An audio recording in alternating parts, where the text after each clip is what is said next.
Writing, martial arts, culture, animation. Long ago, Avatar: The Last Airbender, one of the greatest shows in recent Western media, used all four of these elements together in harmony to bring us an outstanding and entertaining experience. But everything changed when the Legend of Korra was created.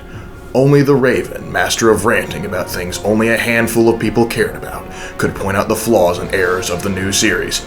Actually, that's not entirely true. I think it was done pretty well by other folks, but that's not important right now. But then, after his In Defense of Korra series with MattCMG, he vanished.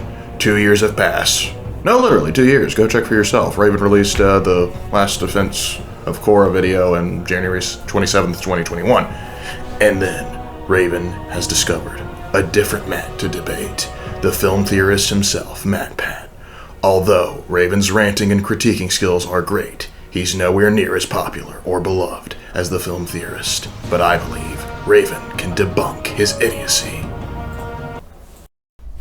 Thank you, Lark. That was kind of beautiful. Hey, folks, how you doing today? Today we're going to be talking about MattPat's new video on Avatar: The Last Airbender, where he argues, no joke, that the Avatar as a concept is bad and should end. I was admittedly curious about this turn of events and this notion, so I decided to give it a watch, and I want to thank the folks on Discord who sent this video to me. To be perfectly honest, I wasn't sure if I wanted to do this, but then I realized as I was watching it that it was the anniversary, my 2-year anniversary since I finished my In Defense of the Korra series that MattCMG created. And so in honor of that, I thought, I gotta come back to Avatar. I gotta take another look at Avatar. So join me, won't you? And we'll see if MattPat can prove that the Avatar as a concept is not good. Oh, and okay, to get this out of the way, for those of you wondering if I'll ever respond to MattPat's For Honor video, he did that thing years ago, back when For Honor was just getting started. That video's been critiqued to death and everyone knows it's bad. If you really want me to do it, let me know in the comments and I'll consider it. But otherwise, let's get on to the video. Game, film, food. Long ago, the 4 channels lived together in harmony. But then, everything changed when the YouTube algorithm attacked. Only MattPat, master of all 4 theories, could bring balance to the channels. But when YouTube needed him most, he vanished. But I believe that MattPat can save the world. Lark did it better. Cringier, but better. Hello Internet, welcome to Film Theory, the show that's here to reveal your secret power, subscription bending. Try it out, click the button below the video to transform it. Now, I don't often call a lot of things perfect. Almost anything can be improved upon in one way or another, but up there with Chrono Trigger, The Lord of the Rings, and the sweet delicious burn of Diet Coke is Avatar: The Last Airbender. If ever there was a perfect animated series, it might just be Avatar. In case you need a bit of a refresher, in the world of Avatar, people live in one of 4 nations, each built around one of the 4 traditional elements. You have the water tribes at the North and South Poles, the vast Earth Kingdom that covers most of the world's landmass, the industrious and aggressive Fire Nation, and the elusive, flighty air nomad monks. Some people are born with the ability to bend one of these 4 elements, but only one person can master all 4 of them. That one person is known as the Avatar, and is tasked with keeping the world in balance. As the very first Avatar, Wan explains, "This is my mission, to use Rava's light spirit to guide the world toward peace." Each Avatar is born into a cycle, water to earth to fire to air, so that when the previous Avatar dies, a new one is born in the next nation. And over the course of the various seasons, we watch as this exact cycle plays out. Avatar Kyoshi from the Earth Kingdom gives way to Roku from the Fire Nation, who then dies and opens the door to Aang from the Air Nomads, and finally Avatar Korra from the Water Tribe. It's a great setup that allows for stories and characters outside of the original series to be explored, expanding the world even further. I mean, that's basically what happened with the sequel series, The Legend of Korra, and it appears to be Nickelodeon's strategy with the franchise moving forward. There have been multiple novels and comic books dedicated to other avatars and supporting characters. They've even established an entire production studio devoted to more Avatar content. Rumor has it that a bunch of this new stuff is going to focus on different avatars too. Sure, you'll have the OGs Aang and Korra, as well as the fan favorite Kyoshi, but also the next Avatar that we haven't even met yet. There's even a live-action Netflix series on the way. Here's hoping it goes better than the last one. He was bending tiny stones at us from behind a tree. It really hurt. Yep, the movie was terrible. But you just said that the Avatar cycle allows for the growth of this world and helps us to see how much this world works and tell various different stories and allow for great growth. But now you're saying that it should end. I'm a bit confused. I thought, aren't you saying right now that the existence of the Avatar cycle is helpful to creating and expanding on this world? Why do you want it to end? Anyway, in my excitement for new Avatar content, I decided to go rewatch the series and catch up on a bunch of the spin-off stories that they've released over the years. And you know what, theorists? The more and more I look, the more and more I realize that having an avatar sucks. This world is so much worse because of the Avatar cycle. When you really break down what each avatar does during their life and how it compares to what each avatar is supposed to be doing, you'll realize that each and every one of them has largely failed. Enough so that you kinda gotta ask, is it even worth having an avatar at all? You know, if you wanted to make the argument that having an avatar stifles natural progress as people rely too much on them and not grow themselves, I'd actually be willing to listen to that debate. It's a unique perspective, and I could almost agree with it to some extent. But as we'll see, that's not what MattPat's going to argue. Hop aboard your flying bison and pour out some cactus juice, loyal theorists. I'm about to bend your ear over this broken ancient tradition. Let's start by setting our ground rules, shall we? Remember, the whole thing about the Avatar is that their main goal is to keep the world in balance, both physically and spiritually. What exactly that means could be up for debate, but the way I see it, an Avatar's duties largely break down into 4 main tasks. 1, helping keep international peace between the 4 nations. 2, helping keep internal peace within each of those nations. 3, protecting innocent people and bringing justice to the unjust. And 4, bridging the gap between the human world and the spirit world. Okay, I fundamentally disagree with numbers 2 and 3. I do believe that it is the Avatar's duty to protect the world in a physical sense and a spiritual sense, so numbers 1 and 4 I agree with, but 2 and 3? Why on earth should the Avatar keep domestic peace internally for the nations? If that's the case, what the heck are the police for? Why do we have a Fire Lord? Why is there an Earth King? What are these governments meant to do if the Avatar is the one that's supposed to keep peace for them?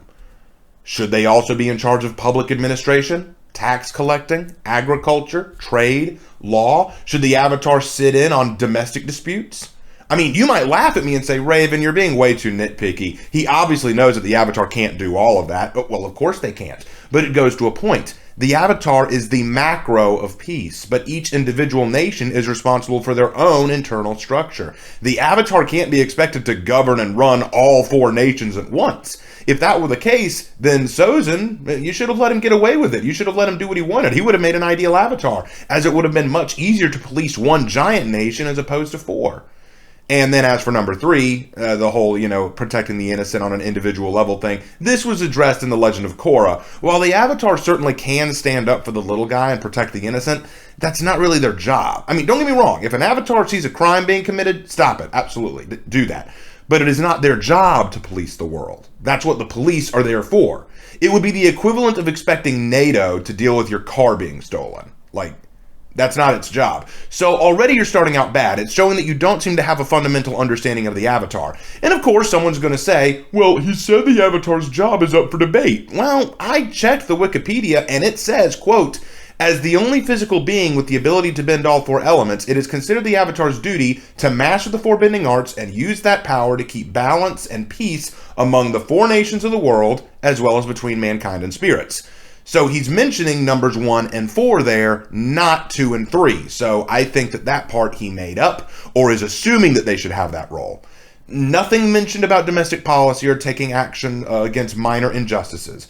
Honestly, the way you talk about what you think the Avatar should be, it seems you think Superman from Injustice would have been a good Avatar, but I digress. Let's keep going. So let's just start at the beginning of our list. One of the main parts of an Avatar's duty is to help keep international peace between the 4 nations, and admittedly, some of them are good at it. For instance, we see that Aang has helped to set up an international government to help the 4 nations stay at peace with each other. But literally from the opening seconds of the show, we know that at least one Avatar had a major oopsie in this field. The 4 nations lived together in harmony. Then, Everything changed when the Fire Nation attacked. The whole premise of the entire franchise starts with a giant international war, and it all happened because of the failure of the Avatars. On one hand, we could blame Aang, who ran away from his duties, which in turn opened up a power vacuum that allowed the 100-year war to begin. But he was also literally 12 years old at the time, so it's kinda hard to fault him for that one. Instead, the true failure falls to Aang's predecessor, Avatar Roku. Roku was childhood friends with Fire Lord Sozin, the Fire Lord who started the war. And what's worse, Roku knew that Sozin wanted to conquer these other nations. I've been thinking, we should share this prosperity with the rest of the world. In our hands is the most successful empire in history. It's time we expanded it. So what did Roku do to stop it? Yeah, he basically gave Sozin a slap on the wrist and a stern talking to. By his own admission, Roku's indecisiveness, and let's be honest, favoritism to his friend and home nation, was a huge weakness which ultimately led to tons of unnecessary death. In my life, I tried to be disciplined and show restraint, but it backfired. If I had been more decisive and acted sooner, I could have stopped Sozin and stopped the war before it started. Instead, his actions led to Sozin's betrayal, his own death, and a war that lasted generations. His failure led to the complete annihilation of the Air Nation, as well as all the loss of life that comes with a war of conquest. It's not exactly gonna be making Watch Mojo's top 10 list of moments that brought balance to the world. Okay, a lot to unpack here. A lot to unpack. First of all, the war is certainly not Roku's fault. Like, it's kind of mind-blowing that you think it is. I mean, how is it his fault? How is any of that Roku's fault? Because he didn't kill Sozin? Because he didn't overthrow him? I mean, yes, they were friends. Roku is only human. He trusted his friends. He thought that by talking to him and trying to reason with him, it might get through to him. When that didn't work, he threatened him. That doesn't make the war his fault. I mean, secondly, you say he didn't stop it? He did! Roku 100% stopped it. That scene where Sozin got slapped on the wrist, you called it? Quite the slap on the wrist. He wrecked his palace and hung the Fire Lord up to dry like dirty laundry. Kind of a hard slap, isn't it? But you know what that scene was happening because of, right? It's because Roku saw the first Fire Nation camps in the Earth Kingdom. He saw that Sozin had gone forward with his invasion plans. I've seen the colony, Sozin. How dare you occupy Earth Kingdom territory? Don't do this, Sozin. Don't challenge me. It will only end badly. And then he straight up tells him after he beats him, I'll spare you because of our friendship, but do this again and your ass is grass. Play the clip. I'm sparing you, Sozin. I'm letting you go in the name of our past friendship. But I warn you, even a single step out of line will result in your permanent end. He straight up says, I'll kill you if you do this again. I will destroy you if you try this again. He's giving him one chance to get out of it. And then it took Sozin decades before he dared to try it again, because he had to wait for the chance to let Roku die. Without you, all my plans are suddenly possible. I have a vision for the future, Roku. Then, and only then, did he take action. That is literally Roku doing his job. Roku did his job by stopping Sozin, and he found a peaceful way to do it. The problem is he didn't expect Sozin to betray him like that. Thirdly, look, even if I were to accept that this is Roku's fault, let's play that game. Even if I were to accept that this is Roku's fault, which I don't, that's just one avatar. One avatar who supposedly fails does not equate a bad system. By that logic, if you have one bad president, that must mean we should do away with the whole system. But, okay. Bad start. Really bad start. Let's see if you redeem your argument.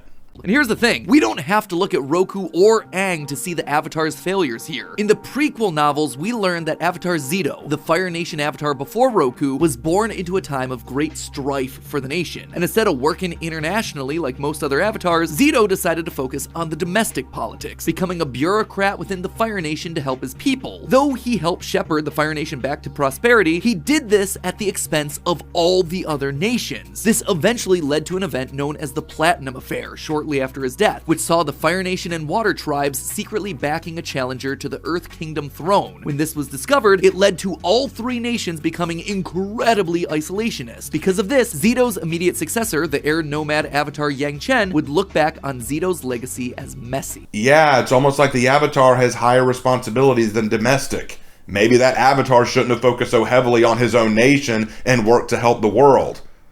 It's almost like you're not supposed to do that. But again, this is one avatar, not a fault of the whole. I'm waiting for you to tell me why the avatar system itself is detrimental.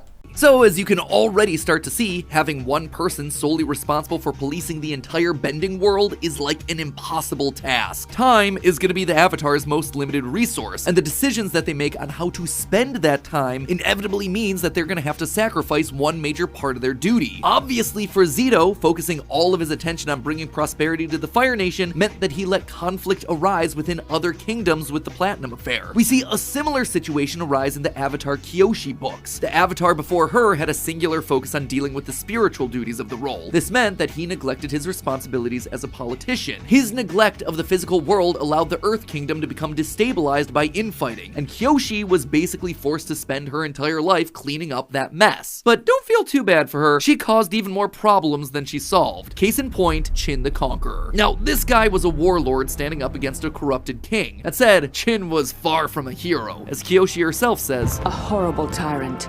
Chin was expanding his army to all corners of the continent. This seems like the exact sort of situation where an avatar should stand up and help make peace, right? A rebellion is threatening to destabilize an entire kingdom, and both sides are led by awful people. The keeper of peace and balance should probably be looking into solving this issue. Even Kyoshi herself says, Chin the Conqueror threatened to throw the world out of balance. There's that word, balance. So what did Kyoshi do to stop Chin? Nothing. Literally nothing. Chin was able to conquer almost the entire continent. Kyoshi only decided to step in when he showed up at her doorstep to take over the peninsula that she called home. I warned him that I would not sit passively while he took our home. Yeah, sure, Kyoshi. Looks like you were getting right to that. So now that Chin is literally right in front of her, you would think that this is a good opportunity to try and stop his conquest and restore balance to the Earth Kingdom. Nope! Kyoshi uses her power to disconnect the peninsula from the mainland and then proceeds to yeet it out into the middle of the ocean. Seriously, in what's arguably the most impressive display for an avatar's powers that we see throughout the entire franchise, all Kyoshi does is pull a giant I'ma head out. Chin's conquest was only stopped because he was too stubborn to get out of Kyoshi's way, falling to his death as Kyoshi Island was being formed. But I assure you,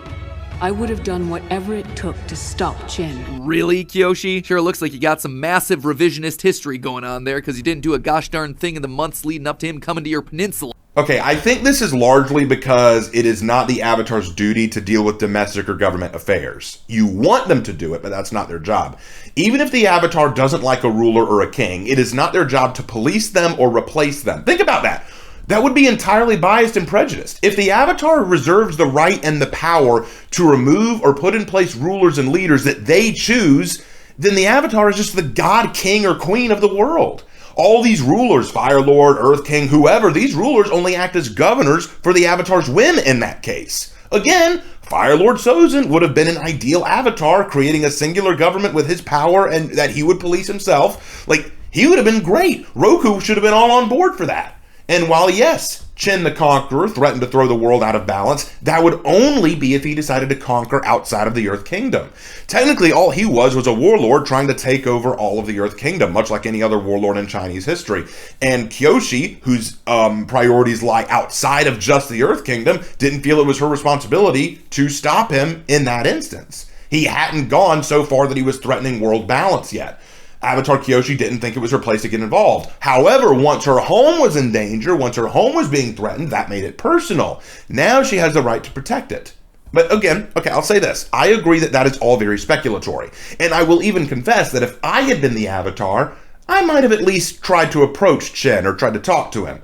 But I was not the Avatar at that time. I'm not Kyoshi, and I'm also not the protector of the entire world. And most importantly of all, like the biggest criticism I have with this whole point, this is a problem you take with Kyoshi. How is this a problem with the Avatar system? Here's the problem. Your video is about why the Avatar as an idea, as a concept, is bad. So far, all you're doing is pointing at very specific avatars, pointing out they made this mistake or they didn't do this quite right. Therefore, the whole system is bad. That's not the right way to do this. You need to be addressing the system and how it functions, not how individual avatars tried or failed, okay? But let's keep going. And that philosophy runs deep in the village that Kyoshi leaves behind. Towards the beginning of The Last Airbender, Team Avatar lands on Kyoshi Island, where the guiding wisdom of all the Kyoshi stands is, yeah, it's not my problem. Kyoshi stayed out of the war so far, and we intend to keep it that way. So you must take issue with Switzerland, right? You know, the ultimate in isolationism. It seems to me that your overall issue is that if the Avatar chooses not to address something you see as morally wrong, then they are a poor example. I'm sorry, it's Kyoshi's island choice to stay out of conflict that they don't want to be involved with. Kyoshi herself made her choice not to involve herself with the conquest of Chen because she thought it was outside the purview of the Avatar. But to you, any evil person must be the Avatar's responsibility to deal with, right? I just don't agree with that. You're changing the Avatar from a symbol of peace and balance for the international and spiritual world into a comic book hero, which was Korra's first problem. Korra first approached the Avatar as some kind of superhero who fought injustice, but all the Avatars had to learn that's not necessarily their job. In fact, it's kind of interesting that Kyoshi didn't want to stop Chen because even though lots of people might have considered him evil and tyrannical and stuff like that, the Avatar is not out to destroy evil, they're out to restore balance. Balance sometimes means good and evil are in balance. Surprise, surprise, that is actually a philosophy of the yin and yang. Good and evil are two extremes that are balanced. But, you know what? Leave that alone. Sometimes Avatar itself doesn't get its own lore. Like, just look at Rava and Vatu and that nonsense. But let's keep going. Let's keep going. Heck, even the Earth Kingdom capital's catchphrase, "There's no war in Ba Sing Se," follows the same attitude. Ignore the problem. Deny. Close your eyes, and it just goes away. That's not Kyoshi's fault! What are you talking about? That's not Kyoshi's fault. The Dai Li were controlling the information in Ba Sing Se. They were trying to stay out of the war to maintain their power. You can't blame that on Kyoshi. That was not her policy that led to that. Ooh, what a reach, dude. Admittedly, things seem to go much better under Roku's tenure, and after Aang ends the 100-Year War, things again seem to go smoothly. But under Korra? Whoa. Back up. Hold on, we'll get to Korra. Back up. You say that the Avatar system is, as a whole, screwed up. And your strategy to prove this is to point at individual avatars and say, because they screwed up, the whole system is bad. But then you hand-wave Roku and Aang just by saying, they did okay in their tenure, but then Korra, hold on, what the heck? Are you that lacking in integrity? That you'll cherry-pick evidence to suit your arguments? Well, what am I saying? Considering your For Honor video. Here's the thing. If you want to say that the Avatar system is screwed up because every single Avatar screwed up monumentally, fine. But then when you say Roku and Aang did fine, I'm going to go, oh, well, doesn't that disprove your argument? Two Avatars seem to do fine. Doesn't that disprove your whole argument? Move on. There's civil conflict after civil conflict. She was Avatar during the Water Tribe Civil War. Under her watch, the Red Lotus assassinates the Earth Queen, and in the aftermath, Korra's inaction due to injury and PTSD lets Kuvira seize control of a great deal of the Earth Kingdom. Not a great track record and a long sequence of Avatars dropping the ball. Okay, look, I'm not the biggest Korra fan, but in her defense, none of that is her fault, or any other Avatar. Are you under the impression that if bad things happen while the Avatar is in power, then it must be the Avatar's fault that it happened? Yes, she was around during the Water Tribe Civil War. Was the Civil War her fault? She was around when the Earth Queen was assassinated. Yeah, was that her fault? And she was going through PTSD during Kuvira's rise to power. Oh, how dare Korra have a mental breakdown in a case of severe trauma? How dare she be struggling with the ghosts of her past and her failures? Obviously, Korra just needed to be more of a Mary Sue. You can't blame the hero for the existence of the villain. Now, granted, I agree that Korra did some stupid things. Like, really stupid things, and we'll get into that. But for this stuff, that is not her fault, dude. So now let's move on to our next criteria. Protecting the innocent and bringing justice to the unjust. This one's a bit harder to judge because we don't see a lot of the day-to-day lives of each Avatar. And while yeah, we do see some heroic moments like Aang fighting a cone and Korra chasing down Bender criminals in the streets of Republic City, there's a rotten core here that starts to peek through the deeper we get into the franchise. Most of the Legend of Korra's plot revolves around the idea of justice and what it takes to defend everyone. Korra's first major adversary, Amon, is the leader of a group called the Equalists, who are all about about leveling the playing field between benders and non-benders by taking away the ability to bend. Sound insane? It is, but the movement is shown to resonate with a lot of Republic City's citizens. Well, I mean, does it? I didn't see it. In fact, as I recall, Amon fabricated a lot of what he did. He manipulated people and formed a false division between the two groups. He stirred up non-bender resentment for benders by causing terroristic and violent acts against the benders by taking away their bending. And in doing this, the benders and the government had to do something to stop him, and this causes animosity between non-benders and benders out of fear that the non-benders could potentially be Amon's supporters. But you'll note that not all non-benders support Amon's movement. In fact, the funny thing is, you bring up the triple thread triad, and you say, oh, well, they're an obvious example. What's to say the triple thread triad don't abuse other benders? Like, that's the thing about a criminal organization. They abuse everyone that they can push around. Like, they're going to abuse everyone. They're going to beat up everybody.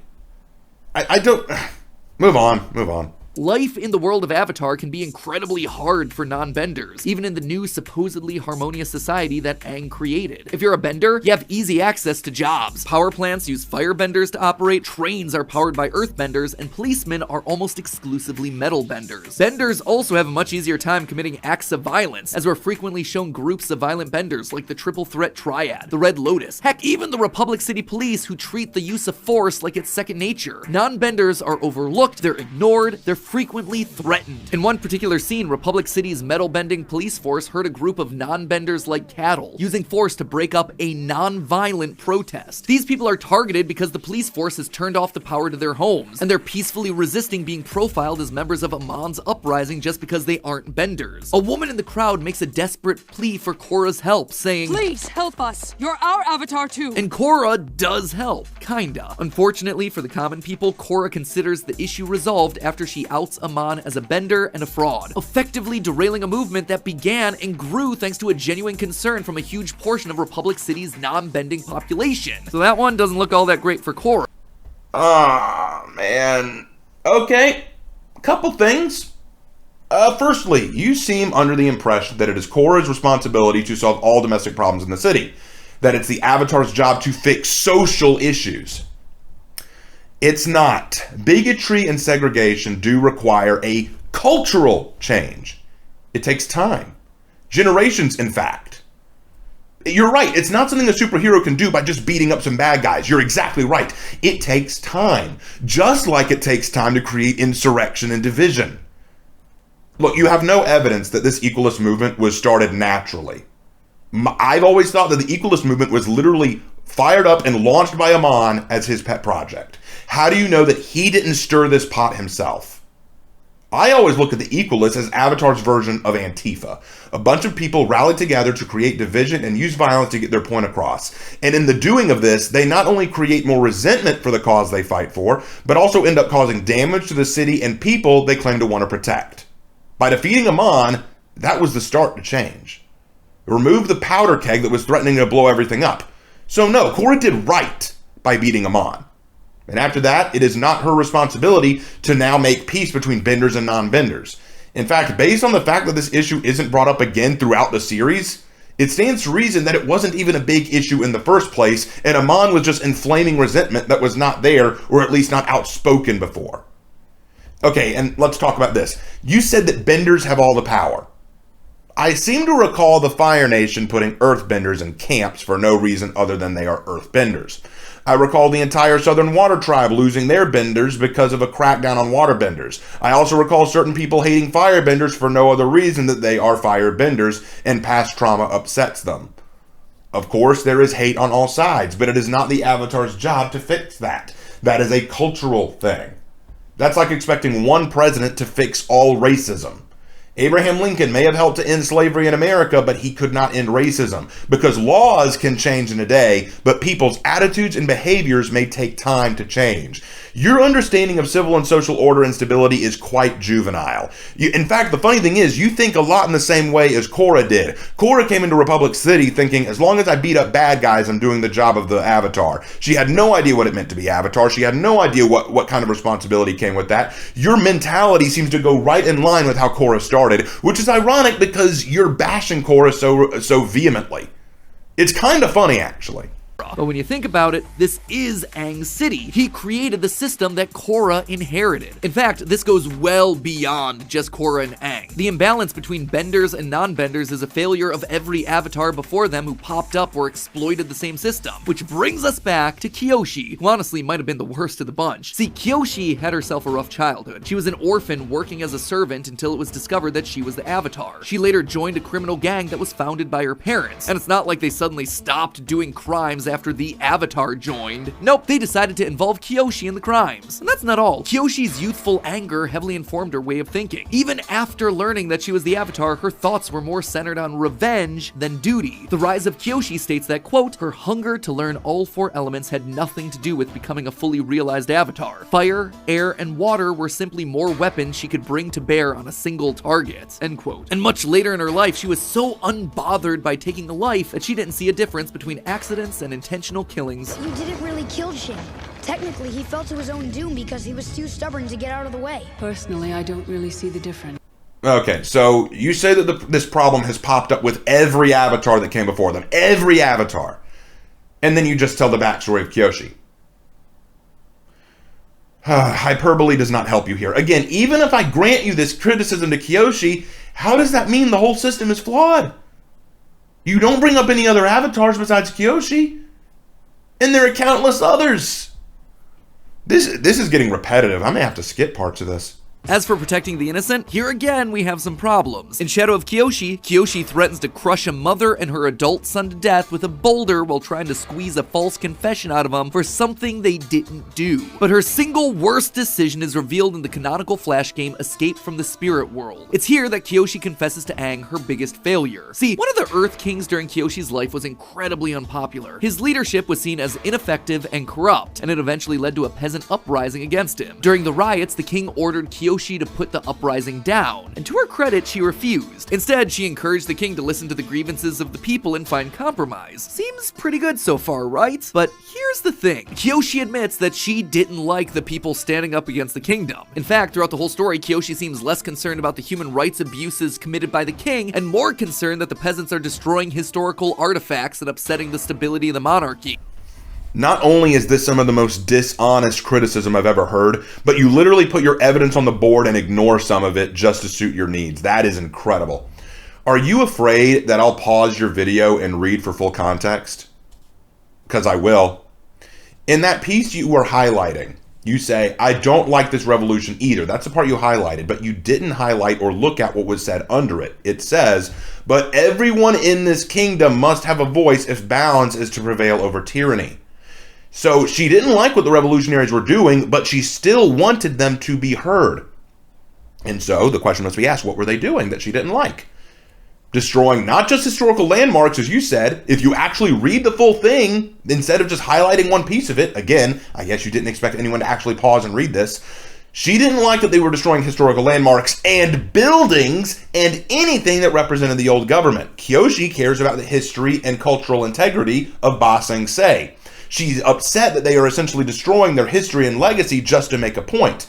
Kyoshi wanted their voice to be heard, but didn't want them ruining the city to get it. In other words, she wanted compromise. She wasn't fond of civil destruction.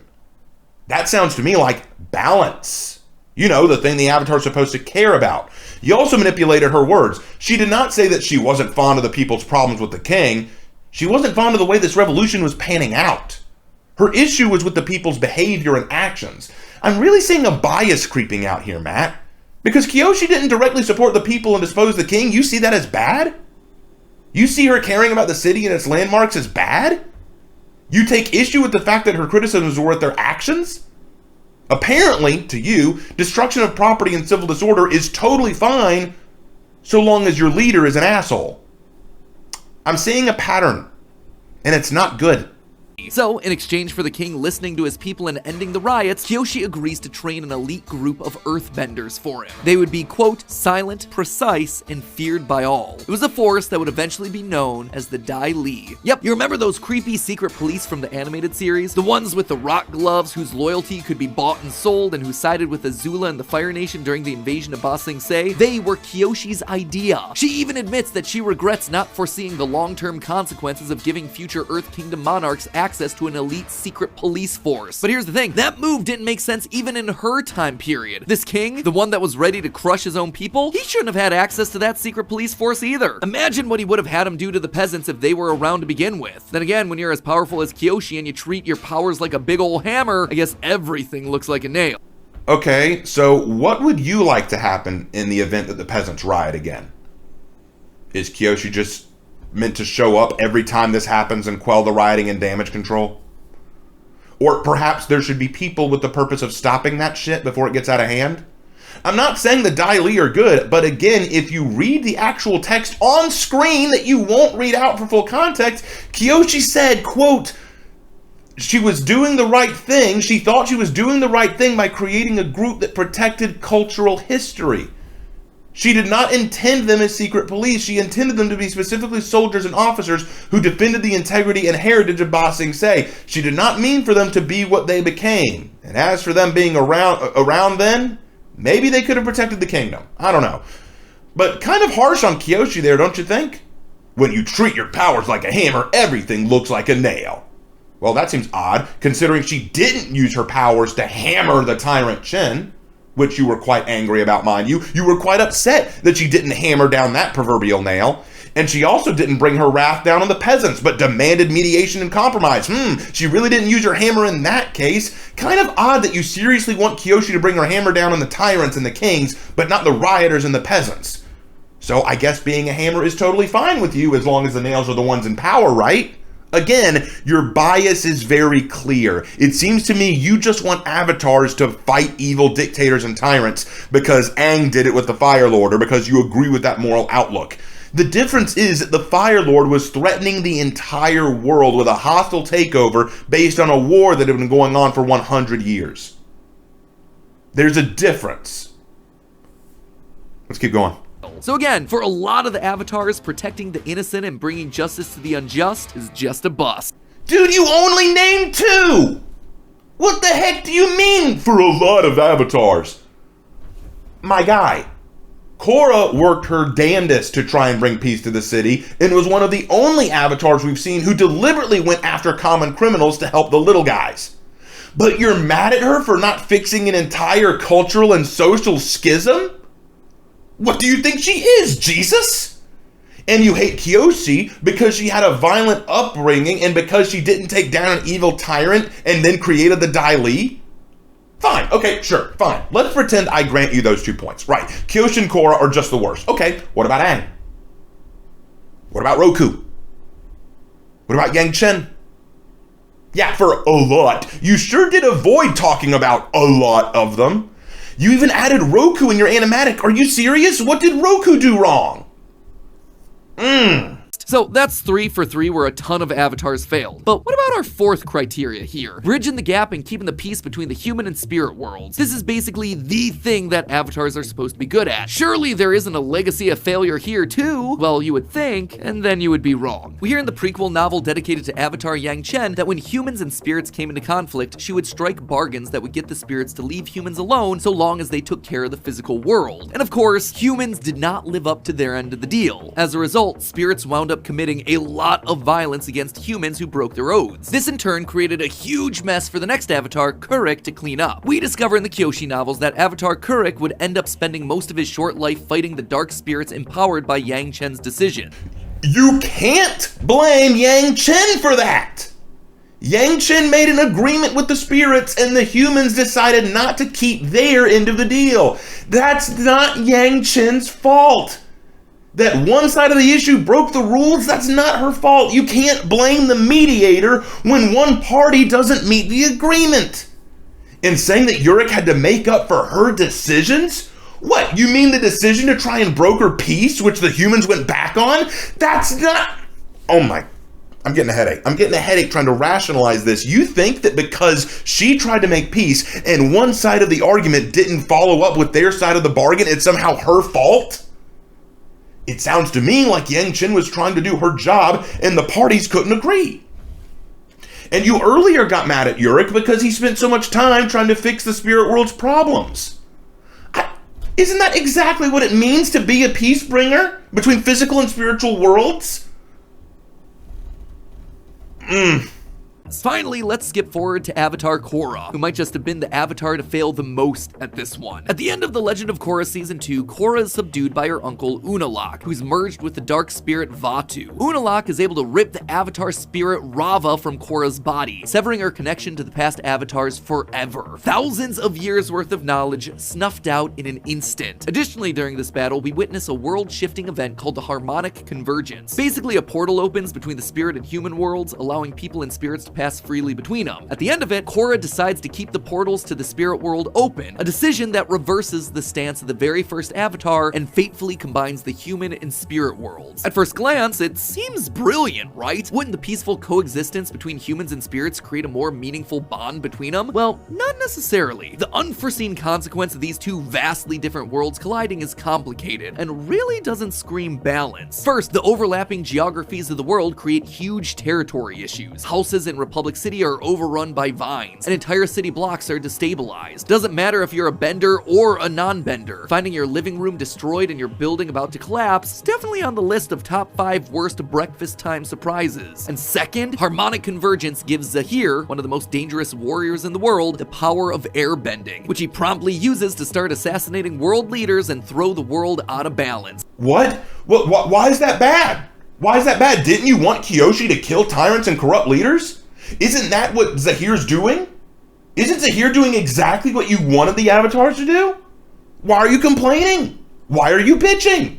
Isn't killing oppressive leaders exactly what you're looking for? You wanted Kyoshi to do it. You wanted Roku to do it. Why are you upset? Zahir's doing exactly what he's supposed to, according to you. What's the complaint here? Is it only okay for avatars to kill corrupt leaders?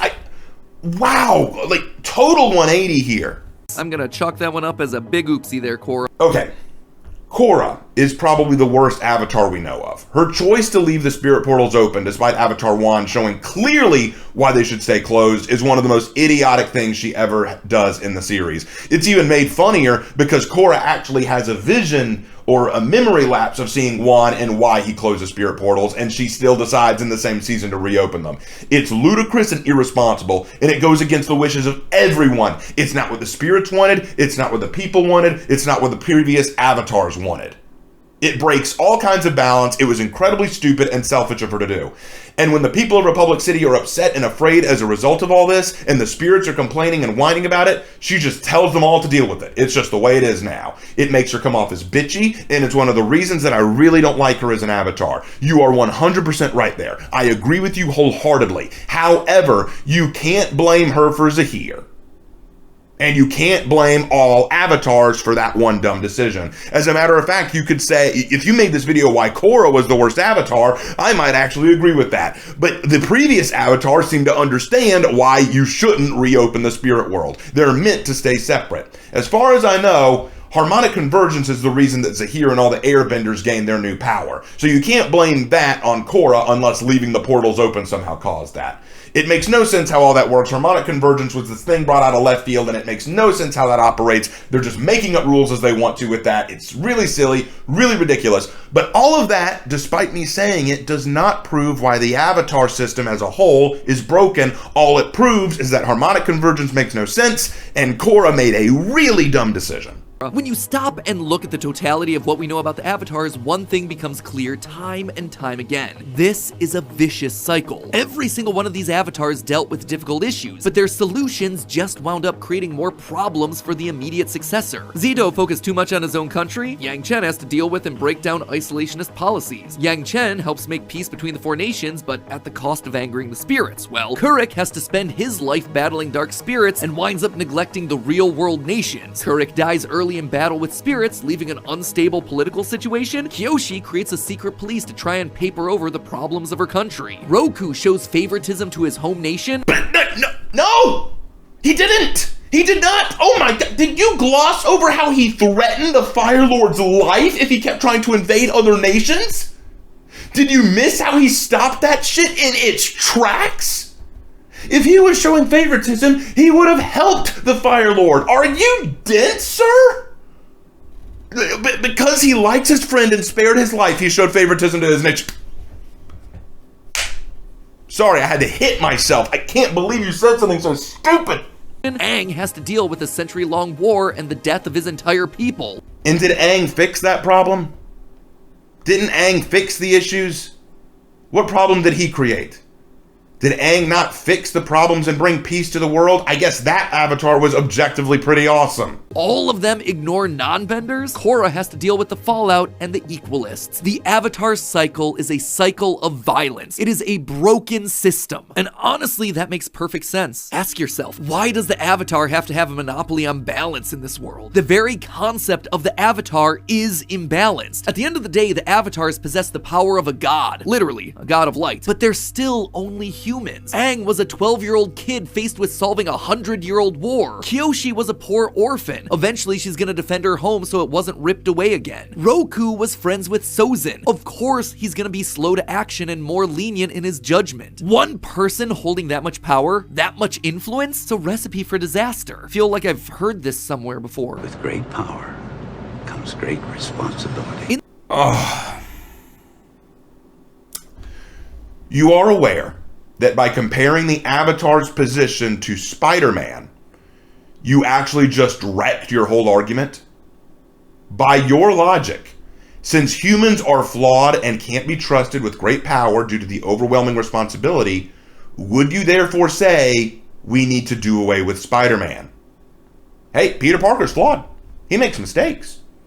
If only he hadn't been so selfish, Uncle Ben wouldn't have died, right? We just don't need a Spider-Man. He's going to make mistakes. No one should have that kind of power. If only Batman didn't have his no-killing rule, then Joker wouldn't go on to kill more people. He should just stop being a superhero. Superman? Oh, that's way too much power. He could end up becoming the tyrannical ruler in injustice. We just don't need heroes. Guys, we need to do away with heroes because they're all flawed and they make mistakes. Thus, we should do away with them as a concept. The Jedi Order in Star Wars, too much responsibility, way too much power, get rid of them. No one should have that power. Remove that whole thing as a process. I mean, after all, if the Jedi hadn't been around to be corrupt, then maybe Darth Vader wouldn't have been around because he was trained by Jedi. Do you realize how this does not work to your advantage? No, it is because they are flawed and make mistakes that forces them to learn and to grow, to take responsibility for who they are and grow up to be the Avatar that the world needs. Yes, they made mistakes. Yes, they are human, but if your whole idea is that with those powers, they might be flawed and could make mistakes through them, then I hope you're about to tell me how Zahir was right all along, because his whole ideology is the removal of corrupt and powerful humans who didn't take responsibility for their powers and privilege. You are Zahir, only Zahir was way cooler than you are. Zahir's whole outlook was that rulers and tyrants and people with power can't take responsibility for it, so they need to be removed and let the people live freely. That's what you're arguing, except instead of pointing at the evil, bad, oppressive governments, you're pointing at the Avatar. Ironic, since that's exactly what Zahir does later. He wants to remove the Avatar because he too believes that the Avatar is corrupt and evil and wrong and makes mistakes. So dude, are you about to make a video about how you're about to say Zahir was right all along? Weird, because you criticized him a minute ago for killing corrupt tyrants. Your logic, your brain, your sense of your logical reasoning is baffling to me. In the end, the really successful avatars, or maybe the least unsuccessful avatars, are the ones that don't do it alone. Aang saves the world from Fire Lord Ozai because he trusts his friends to help get the job done. Sokka, Toph, Suki, Zuko, and Katara are all off playing key parts in stopping the Fire Nation, while Aang has his rad Dragon Ball Z fight against Ozai. And those friends are just as essential after the war in helping him restore balance too. His friends help make and keep the international peace, all in ways that Aang wouldn't be able to do on his own. Gee, it's almost like the Avatar isn't meant to run governments, police, or rules of law, and is instead meant to maintain world order, protect balance, and restore it to the world, and should leave other things like government and administration to other people. Gosh, it's almost like you simply don't understand the role of the Avatar at all. It just goes to show that controlling all the elements in this world is meaningless if you don't also control the element of friendship. Ugh. Even My Little Pony just rolled its eyes at you. But hey, if you want more Avatar The Last Airbender content right now, go check out our previous theory talking about the science of waterbending. Yep. Okay, he ends it there and just goes into his shill for his channel and his content. I hope you shill hard, dude. I hope you push hard, because this was cringe of the highest magnitude. But who am I kidding? If you look at the video's like to dislike ratio, it's doing great. Which makes me very sad, because this is a dumb video. It is very clear, MattPat, you do not understand the Avatar. Let me help you a little bit. In the world as we see it, there is a physical world and a spiritual world. These two worlds have always been in conflict. Along comes the Avatar, a sort of amalgamation of the spiritual and physical world. He is the bridge between the two. Now, if you want to take a look at the Legend of Korra canon and look at Rava and how all that works, you can. But I don't even need to look at that. I don't even have to go to Rava and all of that nonsense to talk about this. If we look at just Aang's story as we know it, the Avatar's role has always been to be the bridge between the two worlds and maintain balance between the spiritual and physical, and to maintain balance between the nations. Their job is not to keep peace within the nations. Otherwise, that defeats the purpose of Fire Lords, Earth Kingdoms, Water Tribes. There's no need for them. The Avatar should just make one giant nation and rule over it. That way they can police everything. They basically become Superman from Injustice, like I said before. That's not their job. Their job is to maintain balance between the nations, be it spiritual or physical or any of that nonsense. Okay? That is their job.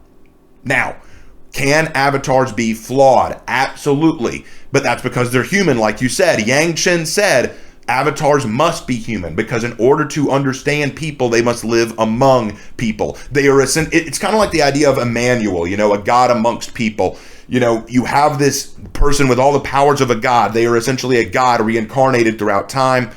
They have to live among people, understand the world, understand the place they're coming into, so that way they can more appropriately maintain that balance as necessary. The problems of the previous Avatar were theirs to deal with, and how they dealt with it was their issue. And then the new Avatar has to find ways to address those issues, and then they may leave behind a rough legacy that the new Avatar has to make up for. Each individual world needs its own Avatar to try to help. Sometimes they do great, sometimes they do poorly. But your whole goal here was to look at each individual Avatar and say, hey, they had a flaw. They made a mistake in what they did, and that caused problems for some people, so we should just do away with the whole thing as a whole. So let me point this out to you for the record. Without the Avatar, let's say that, but you know what, let's just play this game. Let's say that, let's say that we ended it after Roku. Aang just dies, right? Aang is dead, no Roku. Like, after Roku, it's all over, okay? No Avatar. So you're okay with the Fire Nation taking over? You're fine with that. Because I thought the Avatar saved the day there. Let's go past that to Korra. So you are okay with Vatu breaking free during harmonic convergence. You're cool with that. You're cool with Amon running Equalus across the world. Are you sure about that? The Avatar has their place. The Avatar has a function and a duty. The problem is, like you said, when they try not to follow that duty. Maybe it is the role of the Avatar to stick to what they're meant to do. Protect balance between the spiritual world and the physical world, and try to maintain international peace. Not try to become domestic bureaucrats. Not try to push themselves into positions that they're not meant to. I think that's silly. Plus, despite you saying that this Avatar system as a whole is flawed, you only talked about the most recent Avatars. And I know, well, there's not enough information about the past Avatars. Yeah, exactly. So you have very little evidence to substantiate that the Avatar system as a whole is flawed and should be done away with. You can't look at the whole. You can't look at what all the previous Avatars have done. So this whole video was nonsense. And it shows a bit of a bias from MattPat. He's totally, he gets mad whenever Kyoshi or any other Avatar doesn't take out or destroy tyrannical rulers. He gets mad when they don't do that, but for some reason he gets mad at Zahir when Zahir does it. I'm sorry, what stance are you trying to take? This whole video was silly. It made no sense. It felt very contradictory at times. It revealed MattPat doesn't really understand how the Avatar's meant to work. It's kind of laughable. But that is where I'll wrap it up, guys. Thank you so much for watching, and as always, I will see you in my next video. Take care.